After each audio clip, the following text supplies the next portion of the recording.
তো হ্যালো বন্ধুরা, আজকে আমি আবার এসে গেছি একটি নতুন রেসিপি নিয়ে, গাজরের হালুয়া, যা শীতকালে সবারই খুব পছন্দ। ঠিক আছে, এবং এটা ভগবানকে প্রসাদ হিসেবেও দেওয়া যায়। সেই জন্য খুব অল্প সময়ের মধ্যে আজকে আমরা গাজরের হালুয়া বানিয়ে ভগবানকে প্রসাদ দেব। তো তোমরা সাথে থেকো এবং ভিডিওটি সম্পূর্ণভাবে দেখতে থাকো। দেখার পর যদি তোমাদের ভালো লাগে তাহলে তোমরা নিশ্চয়ই লাইক, কমেন্ট এবং শেয়ার করবে ভিডিওটিকে। ঠিক আছে, তো সাথে থেকে দেখতে থাকো আমরা কীভাবে গাজরের হালুয়া বানাচ্ছি। প্রথমে আমরা গাজরগুলোকে ভালোভাবে ধুয়ে নেব। ধুয়ে পরে সেগুলো খোসা ভালোভাবে ছাড়িয়ে নেব। খোসাগুলো ছাড়িয়ে নেওয়ার পর গাজরগুলোকে আমরা গ্রেড করব। গাজরগুলোকে ভালোভাবে গ্রেড করে নিতে সম্পূর্ণ গাজরটা। আর আজকের গাজরের হালুয়াটা আমরা গুড় দিয়ে বানাবো। এখন শীতকালে গুড় খুবই বেশি বিখ্যাত বাংলাতে, তাই আমরা গুড় দিয়ে বানাবো। তাই গ্যাসে আমরা একটা ননস্টিক প্যান গরম হতে দিয়ে দিলাম। তার মধ্যে আমরা প্রথমে ঘি দিয়ে দিলাম। ঘি দেওয়ার পর আমরা গাজরটা সম্পূর্ণভাবে দিয়ে দেবো।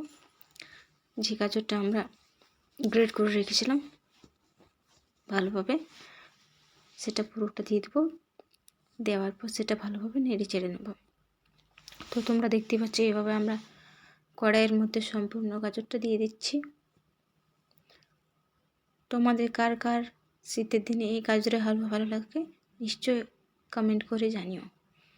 তো গ্যাসের ফ্লেমটা আমরা একটু কমই রাখবো। এখন বেশ ভালোভাবে এটাকে আমরা নেড়ে চেড়ে নেব। এটাকে ততক্ষণ পর্যন্ত নাড়তে হবে, কারণ না হলে এটা নিচে লেগে গেলে এটা পুড়ে যাওয়ার অনেক সম্ভাবনা থাকে। তাই আমরা এটাকে ভালোভাবে নেড়ে চেড়ে নেব।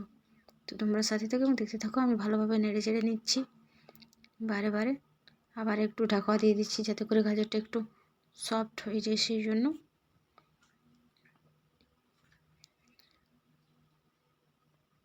দেখতেই পাচ্ছ এটা গরমে ধোঁয়া বেরোচ্ছে বাইরের থেকে খুব।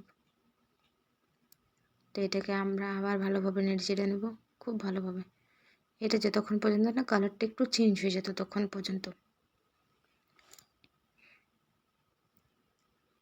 তোমরাও এইভাবে কড়াইয়ের মধ্যে দেওয়ার পর খুব ভালোভাবে নেড়ে চেড়ে নেবে।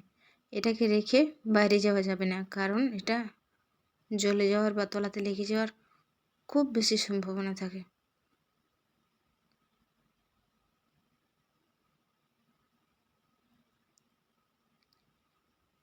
শ্রীকৃষ্ণ ভগবান অনেক রকমের খাবার খেতে পছন্দ করতেন, তার মধ্যে গাজরও হচ্ছে একটা জিনিস যেটা হালুয়া করে প্রসাদ রূপে দেওয়া যেতে পারে।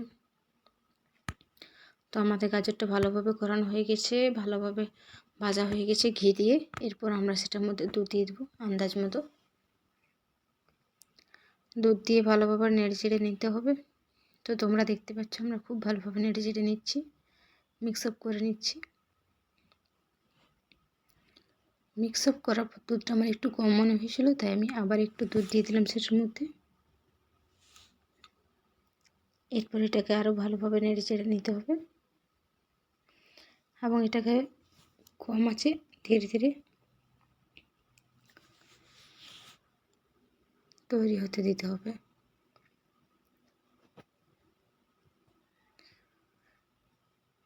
তো তোমরা দেখতে পাচ্ছ এটা কালারটা ধীরে ধীরে চেঞ্জ হতে শুরু হয়েছে। দুধটা দেওয়ার পর হালুয়ার যে রঙটা থাকে দুধে, সেই রঙটা পাল্টেছে। এরপরে একটা আলাদা কালার আসে এবং এটার মধ্যে থেকে একটা আলাদা অ্যারোমা আসে, খুব সুন্দর একটা স্মেল আসে। তোমরা দেখতে পাচ্ছ এটা সাইড থেকে ফুটতে শুরু হয়ে গেছে, এভাবে বাবল উঠছে এর মধ্যে। এটা আর কিছুক্ষণের মধ্যে আমাদের বনে যাবে।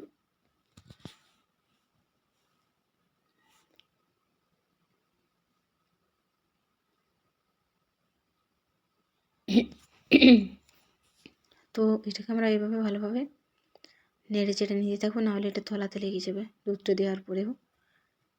ঠিক আছে,